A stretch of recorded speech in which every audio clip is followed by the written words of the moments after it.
All right, I think we'll get started. Hello, everyone. My name is Erin Peters, Associate Director of Admissions here at SUNY Plattsburgh. This is the Nursing Academic Information session. I'll be your moderator today. I'm joined by Cheryl Cabelli, who is Assistant Professor of Nursing here at SUNY Plattsburgh. Cheryl has a PowerPoint presentation for us, and then we'll have a question and answer session following her PowerPoint presentation.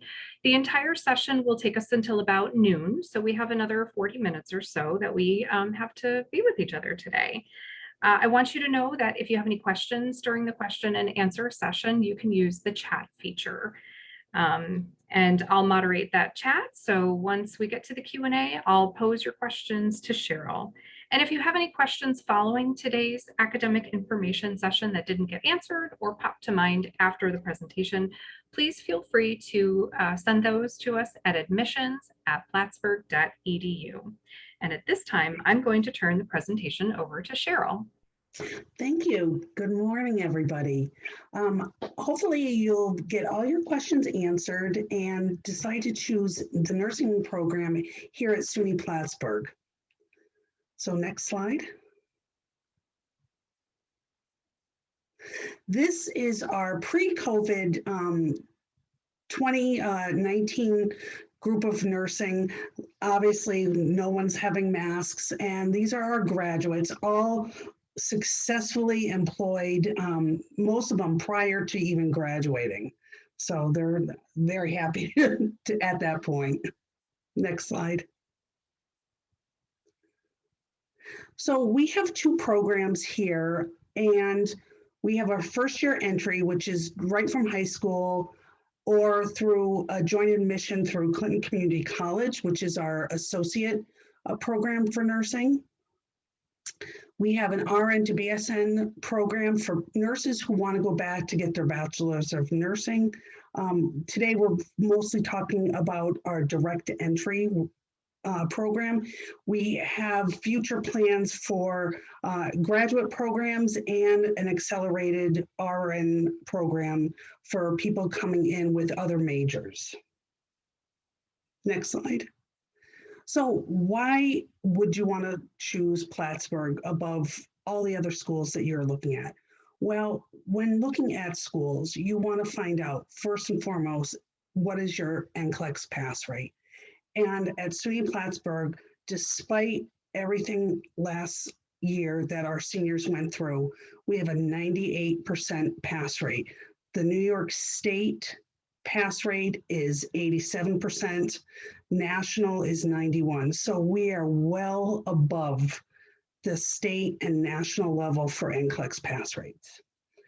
As I mentioned, most of our students are gainfully employed prior to even graduating. My seniors this semester, I teach leadership and management, and many of them have already had multiple offers, especially from hospitals in the Long Island and city area. They know the quality of student that SUNY Plattsburgh produces, and they are actively recruiting these types of students.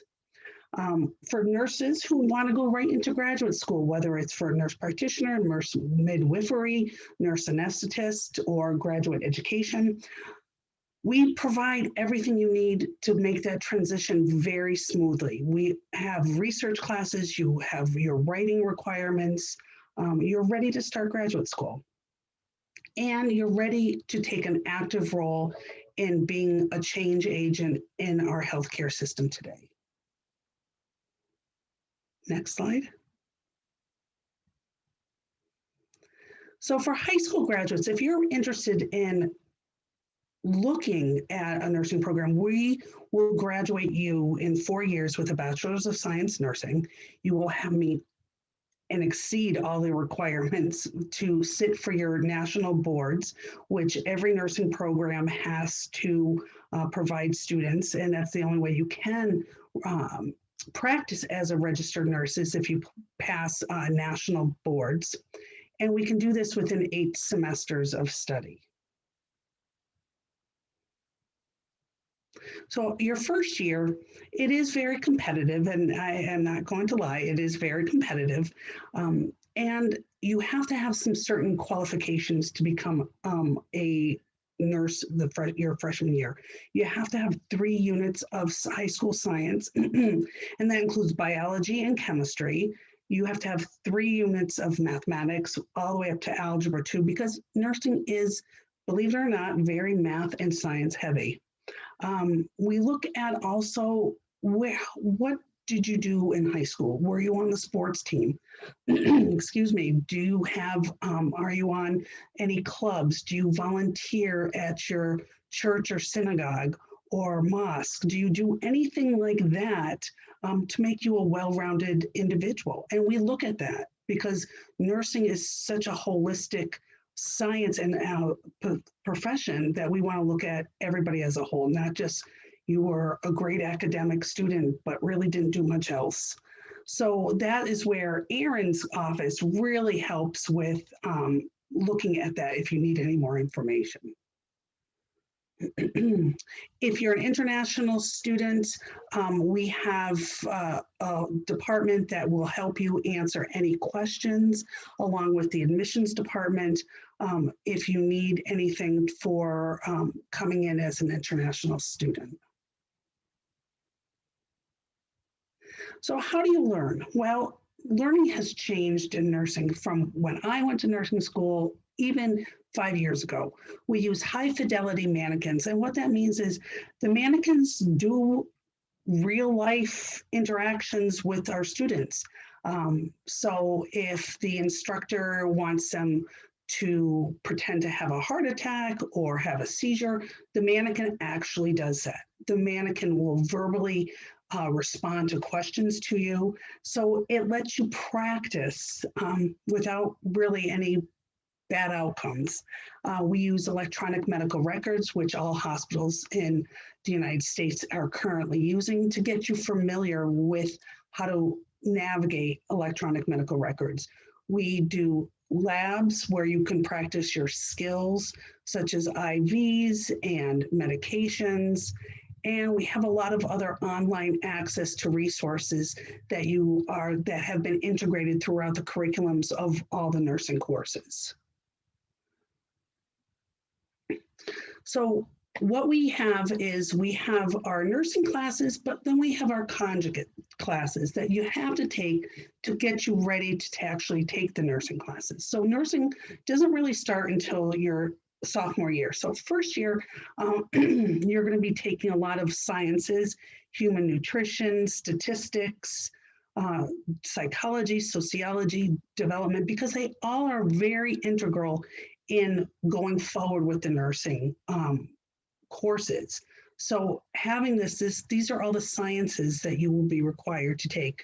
Many of them are lab classes, so you have a class and a lab.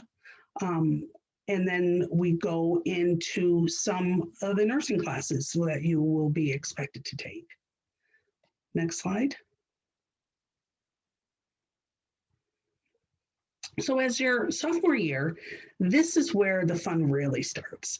We're getting our hands dirty with our foundations class. It is a lab class. This is where you're going to learn how to hang an IV, how to start medications, how to do suctioning on patients, how to do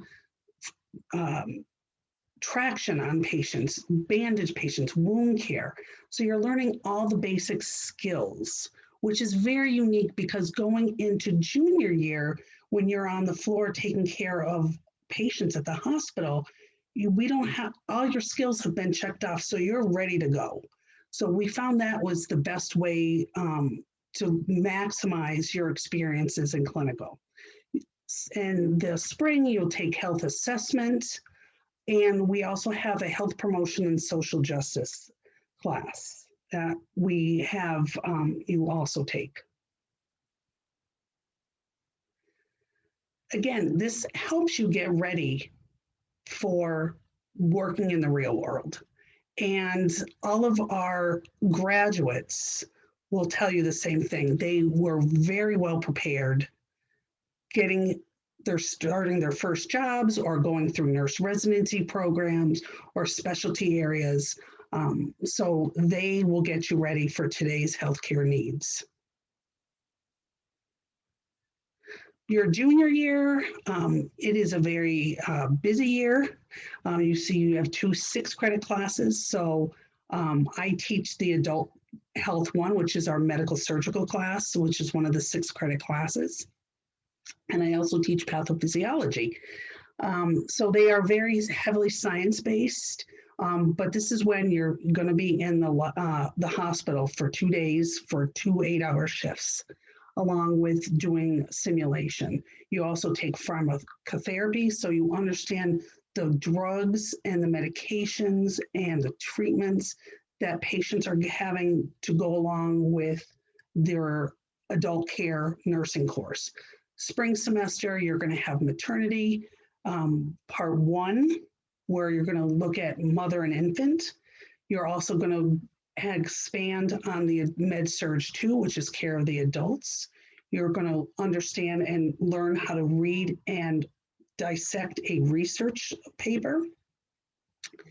And this will get you ready, again, for more advanced clinical experiences where you're taking more and more patients to get you ready for senior year. So you have public health and management, and they are usually together. And then psychiatric and adult care 3, which is our critical care course, they are lumped together. So the class is then split, and half the class is in public health and leadership, and the other half is mental health and critical care. You then have pediatrics, and your spring semester, final semester is transition to practice, where our staff has you do what is called immersion, where if you want to be you're looking forward to being a maternity and child nurse, you will spend 1 to 2 weeks with a maternity nurse at the hospital, working with her shift and actually taking her patient assignment. So it's basically immersing yourself into the field that you wish to go to, and helping look at resumes, helping with job interview techniques and questions and answers to get you ready for your first position. We also do a lot of community outreach. Unfortunately, this past year, we weren't able to do as much as we had liked to, but we have a Student Nurses Association that's open to everybody, and we encourage starting freshman year, get into these groups, because we do, when things are opened up this coming fall, we'll be back doing blood pressure screenings, education at various areas, at the mall, at senior centers. We also have a National Student Nurses Association. This is a paid membership that many of the students who are looking for leadership skills join, and they also can present at national conference. And the last semester, our 2020 grad had a presentation that was accepted, and they were getting ready prior to COVID, shutting everything down, to go to present at the national conference in Orlando. So this was a very big honor for them and for our program. We also are the Gamma Delta chapter of Sigma Theta Tau, which is our International Honor Society. This is by invitation only for seniors. You have to be in the top percentage of your class and be nominated. And this is a very big honor. This is recognized throughout all hospitals and throughout nursing programs as a real big pinnacle to try to achieve. There's a lot of community service projects that our students are involved in that have made true impact in the Clinton County area, in our area. One of the biggest ones that we're doing now is many of the seniors have been taking part in vaccinating the population as a whole. Every Thursday they volunteer to give COVID vaccines to the community. And that is a huge, huge service that we work with the Clinton County Public Health Department that allows them to achieve this great thing to do. So with that, I really would like to hear from you and see what questions you have and what we can do to have Plattsburgh your choice for nursing. All right, so for those of you that came in after the presentation had started, you can use the chat feature of the meeting to ask questions. So I'll wait a moment to see if we get any questions through that chat. And if not, Cheryl, you know I always have questions for you. Yes. I know what the questions are that they're thinking. All right, so I'm going to kick it off. But Okay. feel free to add your question to the chat. You can also send it to me directly. My name is Erin, so feel free to send that question and I can ask it, and I don't have to mention your name or anything. So one of the common questions that we get, Cheryl, is can I specialize in a particular field of nursing? Well, not as a bachelor's of nursing. At this point, we give you a holistic view because you have to have knowledge in pediatrics, in gerontology, which is care of the older adult, psychiatric, medical, surgical, to be able to sit for your boards because your state boards encompass all of that. So you'll have questions on pharmacology, questions on medical surgical, on psychiatric nursing. So we need to prepare you for taking these boards. So once you're finished, you can go on to graduate school in a specialty that you wish. All right, we did get a question from the chat, and the question is, and I can help answer this one if you want me to, but is the nursing program very selective? Well, if you meet the requirements that I had set forth, is it is. We like to have students that we know are going to be achieving these terrific academic standards. Our standards on this campus are the highest of all the majors, and I can very safely say that our GPA is the highest on the campus. We graduate, like the class right now is 45, our junior class is 54. Usually once you're in, and we do everything we can to make sure that you're successful. But you have to come in with the basics of understanding science and math because, like I mentioned, this is a very intense science and math program. So you have to have those basic knowledge. So if you meet those, admissions works closely with us to make sure that it's the best fit for both you and for our program. Yep, and I'll just mention it from the admissions perspective. Cheryl mentioned earlier in the presentation that we have a holistic review process. And so we're looking at everything that you submit to us on that application for admission. We're checking your high school average. If you opt to submit your SAT or ACT scores right now, we're test optional for fall 2021. Still up in the air as to whether or not we'll be test optional in the future, but for right now we are. And so, you know, your GPA and your SAT, ACT, if you submit them, is just a facet of the entire review. We also look at your essay, your letters of recommendation. We look at any activities that you've done throughout high school, in the classroom, outside of the classroom, community service activities. If you have activities that relate to the field of nursing, we also highly encourage you to include that information on your application.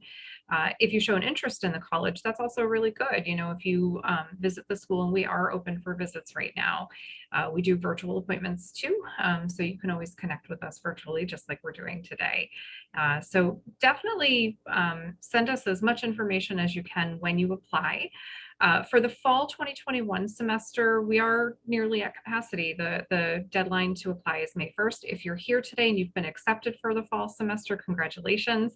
That's a really big accomplishment. We get over 1,000 applications to the nursing program every year, and we take a very limited number of students into the program. So kudos to anybody who has been admitted to the program and is making that final decision. If you're thinking about applying for next year, for fall of 2022, I suggest you get your application in by December 1st. You can apply with the common application or the SUNY application. Either one is fine. So we got another question. What are the qualifications that you need to have to join the nursing program? So I'll come at this from the admissions perspective. So we we look at your overall academic profile. So we're going to look at the courses that you took in high school. Cheryl mentioned it's a rigorous course of study, so we're going to look for a rigorous course of study in high school. You do need to have at least 3 science units, including chemistry and biology in high school completed in order to be admitted directly into nursing.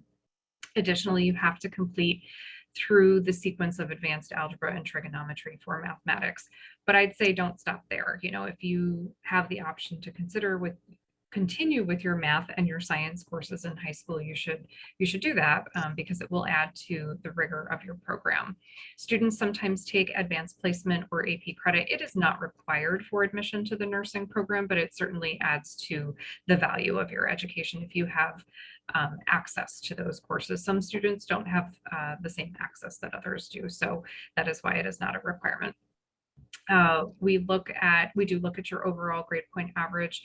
We look at the trend in your academic performance in high school. So, you know, if you've had an upward trend or a stable trend, that is always going to look good. We do look at Regents exams. If you're a New York State student and you've taken the Regents exams, we will look at those and factor, you know, the grades that you've earned in those. And then again, you know, we'll look at the supplemental materials. So your, you know, letters of recommendation and essay, that will all weigh in. And then Cheryl, there are times that students ask, can they get into the program at a later time? Like, let's say they come in under a different major. What would you say to students who are interested in, you know, a change of major? We generally tell students it's direct admission to nursing, and there's a very small chance that you would get into nursing at a later time.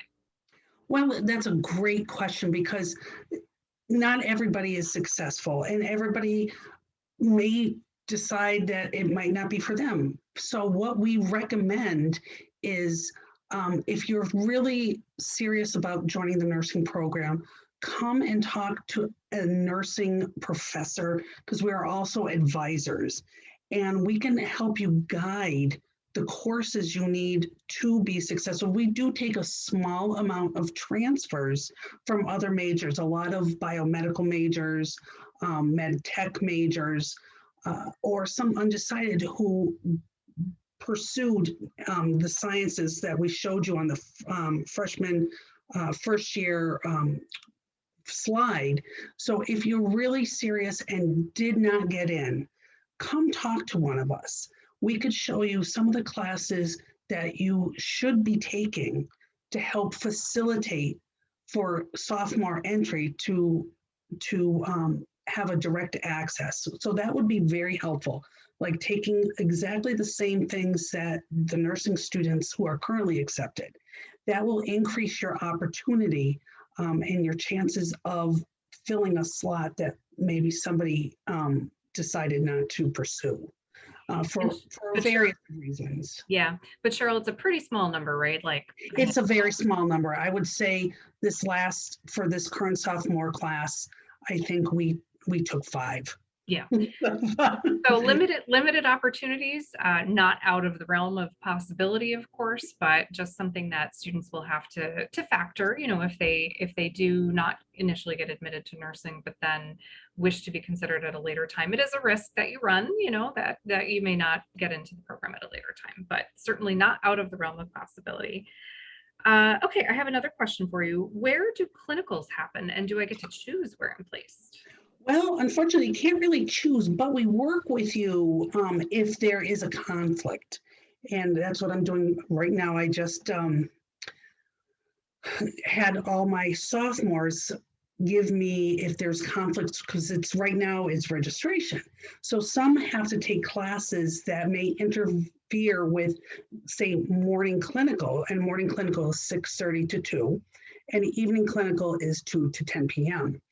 And if they're taking a Thursday class in the morning to fulfill the requirements for the school, we make, obviously they would be put in the evening clinical. We look at that. We look at our athletes, if they are in fall athletics or early winter athletics, for my class, for example, based on scheduling of practice. We use 2 hospitals starting this coming fall. We have a hospital literally across the street from us. I mean, you cannot get any closer. So a lot of our students walk to clinicals, which is really nice. And then we have a hospital, which is about an hour away. It's Adirondack Medical Center. It's in Saranac Lake. It's absolutely gorgeous. And both are very two different community hospitals. CVPH, which is across the street, is part of the University of Vermont Health Network. And Adirondack Medical Center is an independent hospital. So you look at hospitals and how healthcare organizations are run, and they do two different things. They specialize in two different areas. So we're working together to fulfill that. We also use a lot of our community resources for other courses, such as our psychiatry. We go to various outpatient clinics. We do some inpatient psychiatric care, maternity. We just use across the street at CVPH.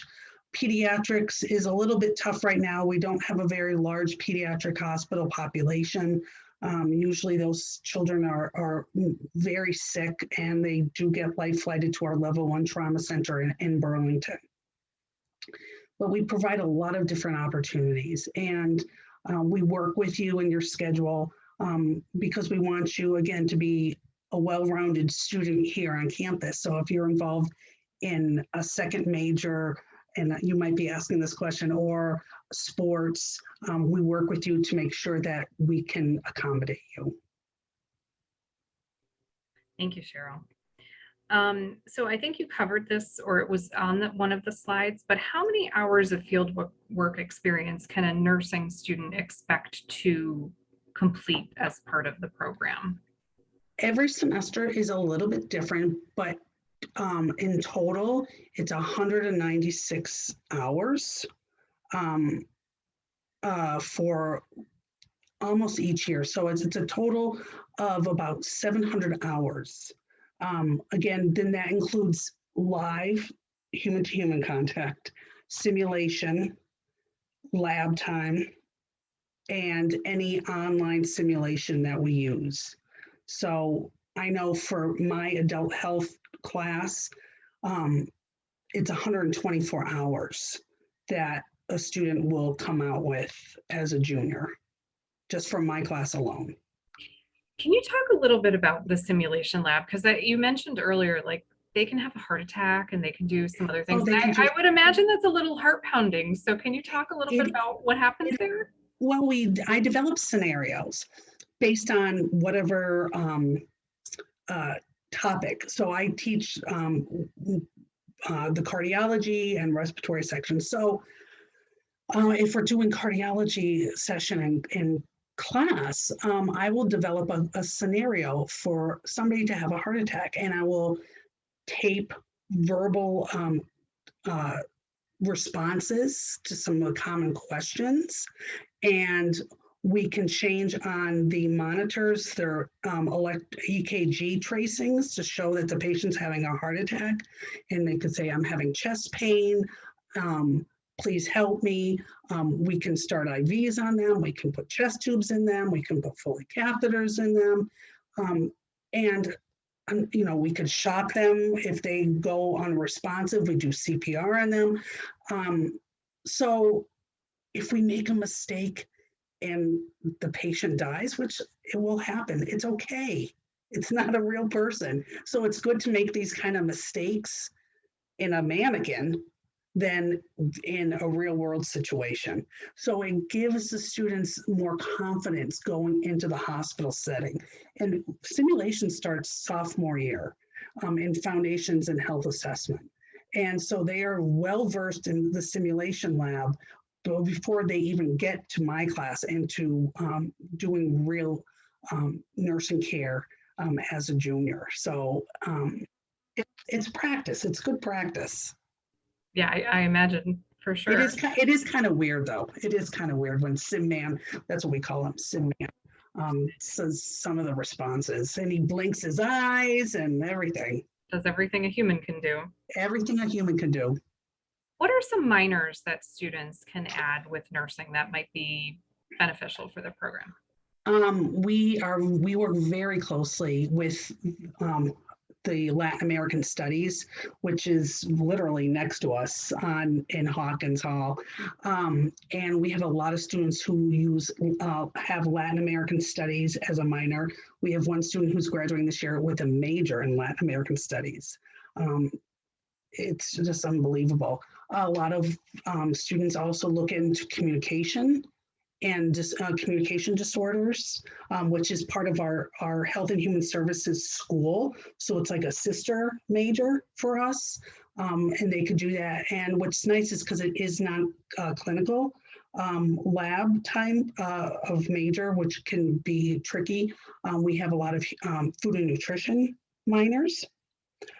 I really encourage my advisees, especially if they've taken Spanish in high school and had credit towards Spanish requirement here at the college, to pursue a minor in Spanish. And we have some classes that are specifically for professionals, for the hospitality and for healthcare. For conversational Spanish, because I think that is such a huge need in the healthcare arena. So we work very closely with those types of minors or majors for some of them that will benefit their nursing career. And that's where we try to push if people are looking for a minor, because some of students come in with so many credits that it will be an easy transition to get a minor. So something that will benefit their nursing career. That's where we kind of work with. Cheryl, can you talk a little bit about the connection that students make with the faculty and, just how that evolves over time? Well, we're a very unique major. We have a small faculty, so we get to know you pretty intimately.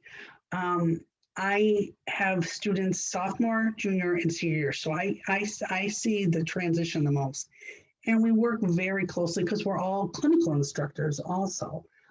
So we work very closely with our class. I have my advisees. I know like their personal lives, a lot of their personals, because I talk to them throughout the semester. I know many of my colleagues do too, checking in, making sure everything is going well. I know if they're part of Greek life, if they're involved in clubs or sporting events. We have that bond, and it's a very unique profession. And by senior year, we have a very close relationship with our students because they're going to be our peers. And next month, my seniors who are graduating will be my peers in the hospital. We will be working as colleagues, and that's very unique to our profession. And I think that makes a big difference when you see them as peers. And I see during clinical, many of my former students are now teaching my current students nursing care. And it's wonderful. There's a lot of give back with the hospital here with our former students who are now gainfully employed at CVPH or AMC. You mentioned earlier that, there are athletes that are in your program and students that maybe need to have jobs while they're in your program. So how are students supported, or what do they need to do in order to, have a job or be involved in athletics with such a rigorous course of study? I love my athletes. I think they're the most organized students you can possibly have, because if they're coming in as college athletes, they've been high school athletes. And so they know the rigors of managing time management and everything. So we work very closely. I have a student who's graduating who was on the championship hockey team. And she had been since as freshman. She was recruited from Chicago as a hockey player. And she was one of my A students, and it worked out really well when they were going to the national championships in Minnesota. She was going to be missing an exam, so I provided her coach with an exam. Her coach proctored her exam for me and put it in a sealed envelope, signed the back of it so it was no one had touched it, and on return to Plattsburgh was able to give it to me for correction. um, we work very closely. We encourage, because that makes you a well-rounded person. People who have jobs, we understand college costs money. Living outside of home costs money. We do ask that you do not work during clinical time. That is not a valid excuse to miss clinical.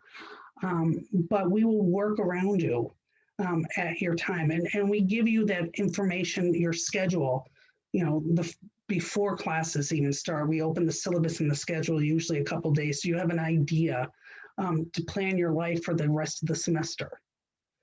Because we know that we have a lot of people who either have outside jobs or work on campus. And we know that's important. We have a lot of resident assistants who are involved in student life here on campus. It's very important to them, and it helps supplement their college. And so we work with them. All right, we still have a couple minutes, and they've actually extended the time that we can close the session. So I have a couple more questions, and then we can close it out. So the next question I have is, can you talk a little bit about the faculty and their areas of expertise? Oh, yes. One thing I would recommend if you are looking for nursing and are looking at other schools, I would ask not only about your NCLEX pass rate, but what is the faculty like? And our faculty, again, is very unique because we're all still working in the field of nursing. We're not just academics. I'm currently a nurse practitioner. I have a practice here in town. So I see patients when I'm not teaching or doing clinical. We have 2 psychiatric nurse practitioners that are currently employed. One teaches psych and one teaches public health. We have 2 critical care nurses. One of them, Dr. Kelly, he actually went down to New York City and to Long Island during COVID and worked with his daughter, who is also a nurse, taking care of patients. So he's currently working at Elizabethtown Community Hospital, which is about 45 minutes from us. And Dr. LaPointe, she works per diem during high peak seasons in our critical care unit here in town. We have 2 public health nurses who are very active, involved. Dr. Bongiorno, who does amazing things. She is unbelievable. She works in public health. We have Heather Musa. She works in care. So we have, and Gina is our maternity. She is actually a pediatric nurse practitioner. So she sees patients in and out of the hospital in a pediatric office, and she rounds on maternity and pediatrics in the hospital. So we're all active in our fields. So what we're teaching you is the latest and greatest, because medical technology, pharmacology changes all the time. So we're on the front line, so we can tell you, when we're telling you stories, this is what happened last week when I was taking care of this patient. It helps you understand what's going on. And that's very unique. Many schools of nursing just has academics, and they forget what it's like to be at the bedside. And I've been a nurse for over 20 years, and what I started and where things are today is completely different. And if you haven't kept up with what's new, then you really can't teach your generation about nursing. So I think our program in that respect is very unique. I would agree. Mm-hmm. Okay, so I have one final question for you, Cheryl, and that is, what is a defining moment for a student in SUNY Plattsburgh's nursing program? I love it. It's the end of your rotation in clinical junior year, and you finally have that aha moment. I understand. It's understanding the biology, the pathophysiology, the pharmacology. When you have a sick patient and you're doing an intervention, or you're giving a medication, and you're physically watching the change in front of you, and understanding it's like, oh my God, what they actually taught really is happening. And you can just see those lights click on. And it's just so worthwhile as a professor and as a colleague to watch. It's like, I've done my job. You guys get it. It's so rewarding. And I bet it's like a good family in It nursing. is. It is. I mean, I'm still in touch with a lot of my former students, and I'm the newest member on the block at SUNY. This is my third year, but the past 3, I'm still in touch with them. I've been invited to one of my former students' weddings. So I keep in touch with everybody. So it's a family. We really kind of look after our own, and we keep in touch. And a lot of nursing alumni, they come back, they look at the lab, they talk to the professors, seeing what's new. And we are getting a new simulation lab. It's going to be amazing. It's going to look just like an intensive care unit. And that should be done next year. It's starting construction at the end of the semester, and it is going to be amazing. Oh, I can't wait to see it. Yes. Exciting. Well, that concludes our nursing academic information session as part of our spring open house, our virtual spring open house. I want to thank you all for joining us today, and also a big thanks to Cheryl for sharing all of this great information about our nursing program. As a reminder, you can send any questions you have to us at admissions@plattsburgh.edu. And thank you all so much, and have a great day. Have a nice day. Bye-bye.